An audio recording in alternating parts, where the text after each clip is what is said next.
Here. Cindy. Here. Jack. Here. Deb. Here. And I'm here. So I would like us all to stand for the pledge, please.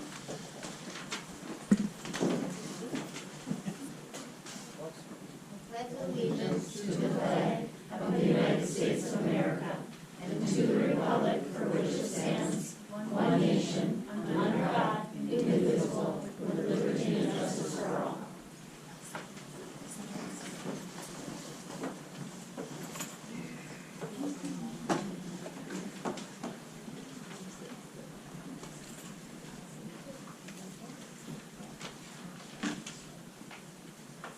I need to have a motion for the adoption of the agenda. I'll make that motion. I'll second it. I have a first and a second. All in favor say aye. Aye. Motion carries. I need a motion to approve the consent agenda. I'll make that motion. Second. Yeah, I have a first and a second. All in favor say aye. Aye. Opposed? Motion carries. Yes, sir.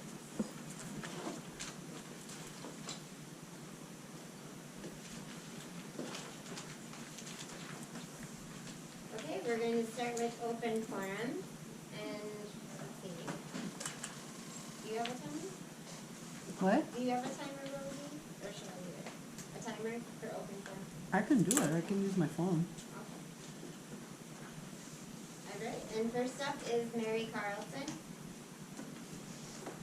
Hi, I'm Mary Carlson. For those of you that don't know me, I'm running for school board. And I hope that some of you saw what we were doing out in the parking lot. I know that there's a lot of traffic coming and going, but we just had a little positivity rally out there.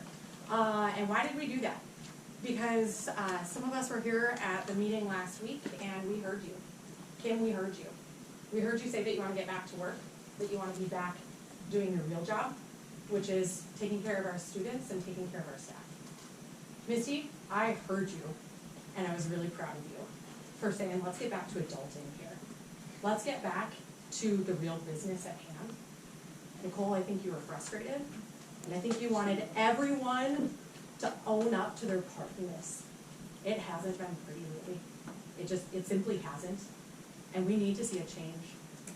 And Ben, thank you for celebrating the good. There is so much good in this district. Seeing how full the parking lot even is tonight, there is so much good to celebrate. And so I hope that this board can move forward. I hope that maybe the next time we do one, that you'll all come and show your Ren pride, because there is so much to be positive about.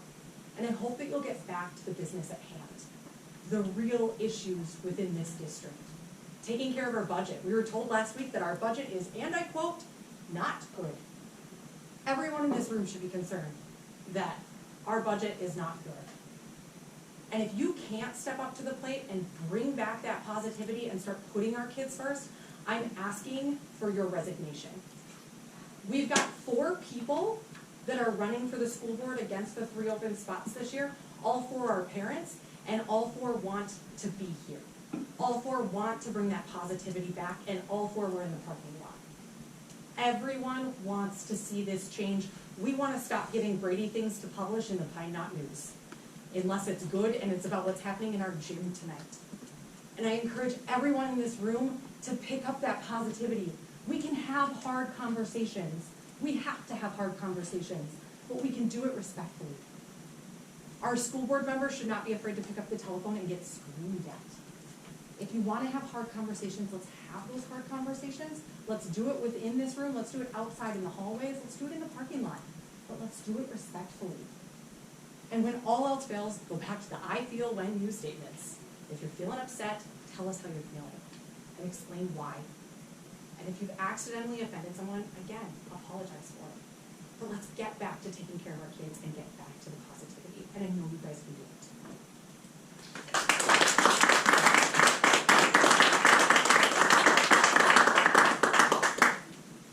Thank you, Mary. Next up is Eric Anker. I move that So yeah, I am Eric Ankrum, just in case anybody doesn't know that. I am also running for school board. I am a proud member of this community. I've been born and raised here. My daughters are here. This is where I want my family to stay. And that's why I am running for school board, because I want to help preserve what we have, what everybody here has worked hard to do it. I appreciate that.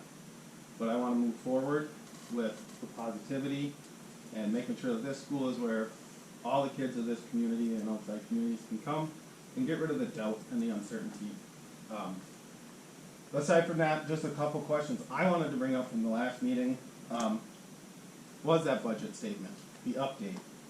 The budget was not well, and it was the end all of the statement, the update. Obviously, concerned citizens, and I'm sure you guys are concerned as well. What does that mean? How bad is it? What are we going to have to sacrifice if we don't get enrollment numbers up? What are you guys going to do to help get that information out to us? I know you guys have some more insight than we do on what that really meant, and you guys are in the committees, you see that stuff. We don't get to see that. So when we hear a budget update at a meeting that it's just not well, and that's all the information that we get, that leaves a lot of unanswered questions for us. And we would like to know more. So, you know, are we going to be proactive? How are we being proactive in addressing that budget problem? What are the steps we need to take to solve it? To understand what is the root cause of why we are where we are in the budget. So what are we doing, and how can you help inform us and be transparent? So the questions and the guessing and the rumors and all that goes away. And we can all help you guys do your job too, by letting you do your job. So that's really all I wanted to say. Thanks for your time.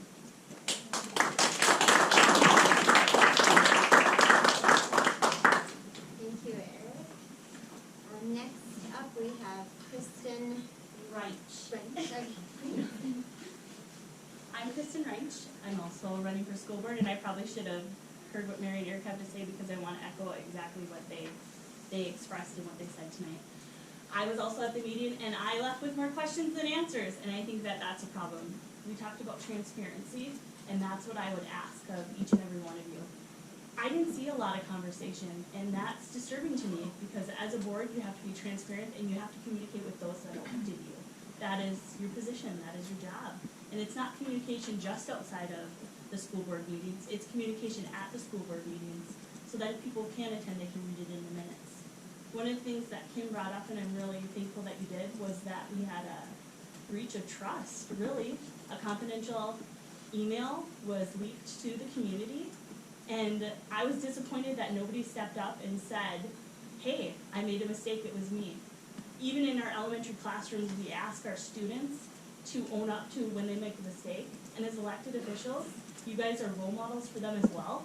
And as we who voted for you, I would expect an answer as to why someone thought that a confidential email could be leaked to the community before you even had a discussion amongst yourselves in an open forum. So those are the questions that I have, along with what Eric stated about the budget. When I heard that the budget is in a state that it is, and that there was no thoughts other than scheduling a budget meeting, that makes me a little nervous. As a parent who has 3 children that are here, and that lives in this community, I would expect a little bit more answers. I sincerely appreciate that the position that you have is very difficult. I'm running for it, I understand it, I've heard a lot about it, but I still think that there has to be a little transparency, and that we have to have the hard conversation even when it's super uncomfortable and that we might not end up agreeing, at least we can come to an understanding. That's what I have to say. Thank you.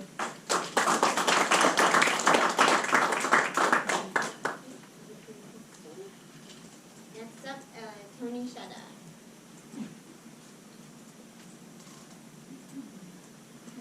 Well, here's a stack of papers from Pine Knot. If I was a parent, wanting to come into this district, and I read the Pine Knot, I sure wouldn't bring my kids in here. I don't know what their obsession is, and I don't know what their vendetta against the school district is. But here's a little rundown. And this is not all of them. I didn't even start collecting these till after in May, I think. September 9th, the super puts her foot down. I don't know what that means. August 26th, superintendent quotes. On July 15th, they put it on the front page of the Pine Knot. And none of it is good for our school. It's derogatory. On May 20th, there was a story about unhappy residents. The biggest one was on May 27th. They got the audacity to call for the school board to resign. This is a paper. I don't understand. Maybe it's because their owner, Pete Radozovich, is running for state house, and he's a Democrat, and he don't like conservatives. I don't know why, but they called for the board to resign. As far as I'm concerned, this board is doing a heck of a good job. Look at the school. And then on March 18th, there was complaints about me. They complained that I was visiting the school, sounded like I was stalking, that I was causing a lot of money to be spent. They printed just what the superintendent said. But do they think they would come and ask me what my side of it is? I come here just like now. I got a First Amendment right. I could come here and speak. But she put in there that I was like, sounded like I was stalking, it's paraphrasing, but Tony Shedder comes to the meeting quite often, and they got a deal with him there. I never met the person she said I was dealing with. You all know that. Then you get into they're calling the sheriff all the time. This is 3 times in 1 year. The sheriff has more to do. I talked to the sheriff, and she said, well, that's what they do. They use the sheriff's department. Superintendent called about Ms. Hoff, and Ben, he called about some of the members on the board, so on and so forth.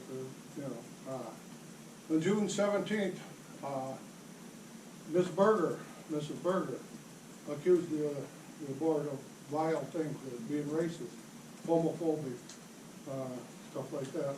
So I don't know why that vendetta is. And I do have a FOIA request, and I want to know how much.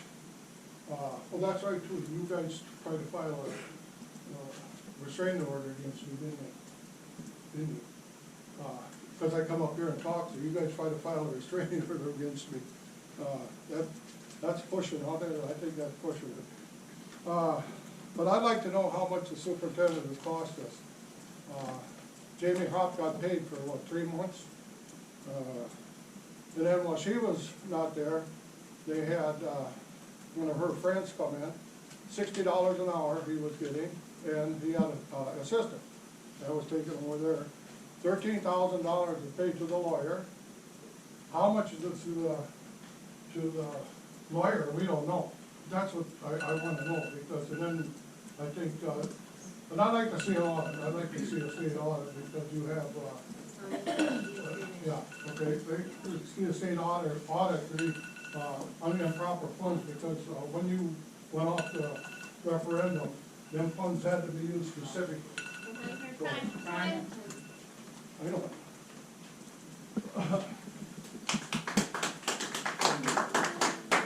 Take your time. I know that 3 minutes seems like a lot until you get your 3 minutes, and I'm sorry, but please put that on. I gotta get my paperwork. Oh, So pile of papers, and then ain't all of them. Voting. Oh. Well, you know, that's funny, well, that's the one that they got hooked it in the, they're not the internet. Next up, Tim Caspery. Hi, I'm Tim Caspery. I've been married 56 years and paid taxes in the school district for 57 years between owning 3 pieces of property. I have some great grandchildren that go here. There's 4 of them, and they live in the Riverside area.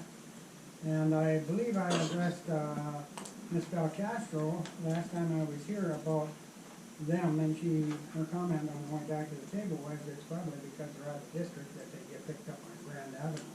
But yet today I drove down on Friday and followed the school buses down to Gary Noodle Lewis which, by the way, is out of the district as well. And buses roam up and down all of Lower Gary, turn down by the fire hall there, and go down and wander through Gary and pick up all kinds of kids. They turn around at Scott Miller's house by the bridge on the end of Gary, when they pick up the last two. And whether or not they do Upper Gary and New Lewis, I don't know. But my issue is, and I heard it's already been set in stone, that they still gotta walk Grand Avenue to catch the bus, and there's 4 kids, and one of them's a kindergartner this year going there. And I was just wondering why. Who had something to do? Did the school board decide that they couldn't get picked up, or was that decided by Mr. Alcastro or Doreen, the bus person in charge? We have, the bus drivers will be speaking tonight to that topic, Yeah, when it's their turn to speak tonight, okay. okay? Well, anyway, at any rate, when that bus pulls in on Grand Avenue, it's halfway out in the slow lane, which makes it very hard for people that come up Spring Street, and I believe I talked to you, Ben, last time. He goes down there because he's got a boat in the marina.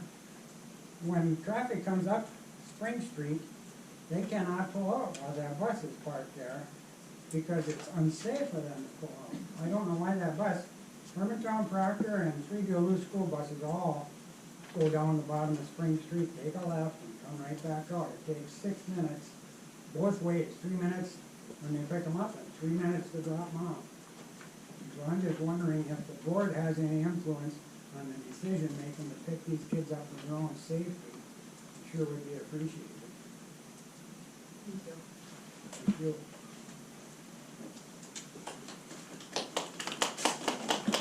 Thank you, Tim. Next up is Maria Welter. Hi, I'm Maria Welter. I have 3 kids that go to school. My fiance is a Wyman, so there's quite a few of them in school. And I'd just like to shed some light on some things that I've learned and did some investigative journalism. So, last year, we didn't agree with the masks or vaccines, so we pulled our kids into homeschool. And I joined the Homeschool Legal Defense Association, which helps when schools do not unenroll your kids after you send them legal letters, 3 of them to be exact. You have them, Jake handed them to you. And you didn't unenroll my kids, because you called us a few months later and said, oh, your kids are still enrolled, we're done with masks, but they were not enrolled, you were getting funding. As I'm paying $1,000 for homeschooling, for my kids, you're getting funding for my kids. Then you also signed them all 3 up for free school lunch. I didn't fill out a sheet. Anybody else have this experience? I don't know. You have to have a signature on there. Your income level, all that. I don't know, they all of a sudden have it. Okay, so on your website, you got their donors, right? So you got firefighters, cool. Thank you guys. You got farmers, awesome.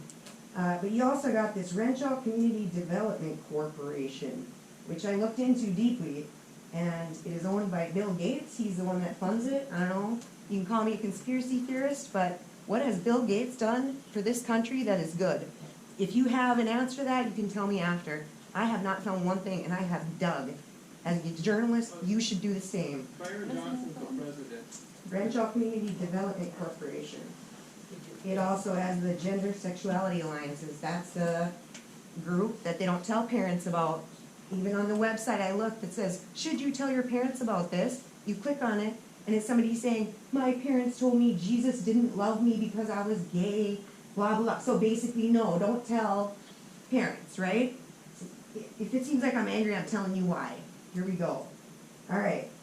Okay, so last year about the masks and the vaccines, Jake on the phone, speakerphone with you and the principal, sit there telling us you don't agree with the masks either, you understand. If you stand on solid ground on what you believe and what these teachers believe, whatever, whoever they are, if you stand on solid ground, then you don't have to lie to people. Just tell them the truth, right? And then you divide and conquer.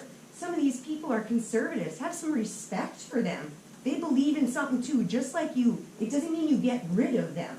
So then you want to sit and act like, oh, you know, there's so much tension here all the time. Well, you guys are basically trying to push these people out when they wanna be here. They don't have to be here. They have some kids, some of them don't even. And you guys are trying to push them out. It's great. Love it. So then my first grader gets a piece of paper that it's for me to sign. And you know, parents just go through those packets because you have to sign so much, right? So there's this donorchoose.org.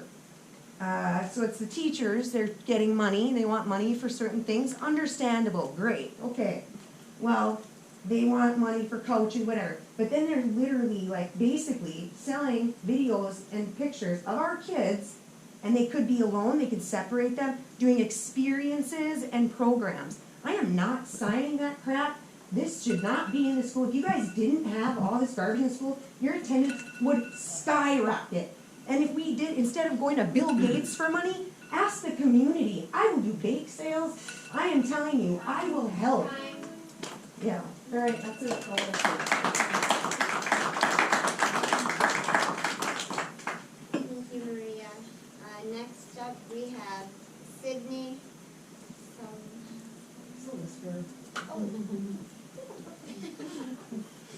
Hi board, hi Ms. Castro. Hello. I'm Cindy. I have a child here in 11th grade.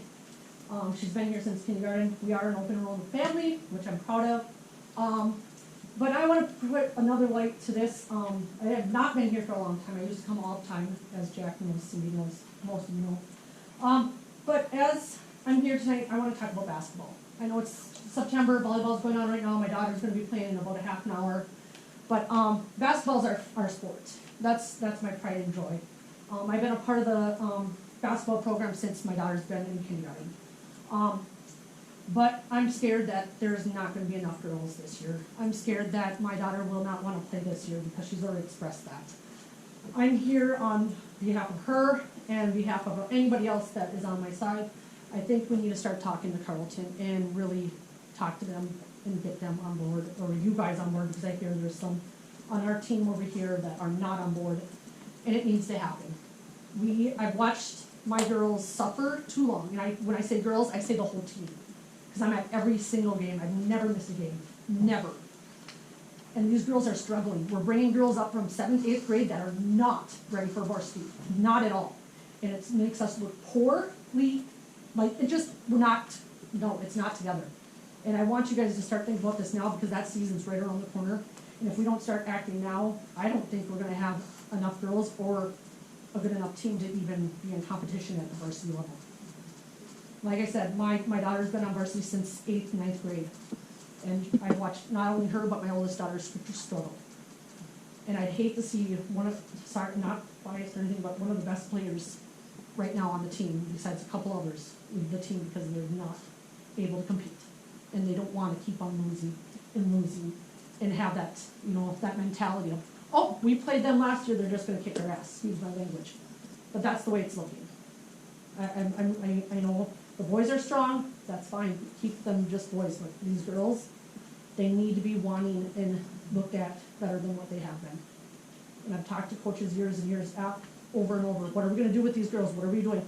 Do we even have a varsity level? Can we just play JV? And I'm always told, oh, we'll look at it, and we'll be fine. And every single year, it's the same thing. We have our core girls, and then they're so beat up because they have to play the whole game. And you have these, like I said, 7th, 8th graders that are not competition ready at varsity level playing. And it tears my heart apart. So please just look at it and really think hard about our varsity girls sports, or our girls team in general. And we don't have to collaborate forever. We all know that. But for the time being, until we get our squads back up to where they need to be, we need to really think hard about this. So, thank you. Thank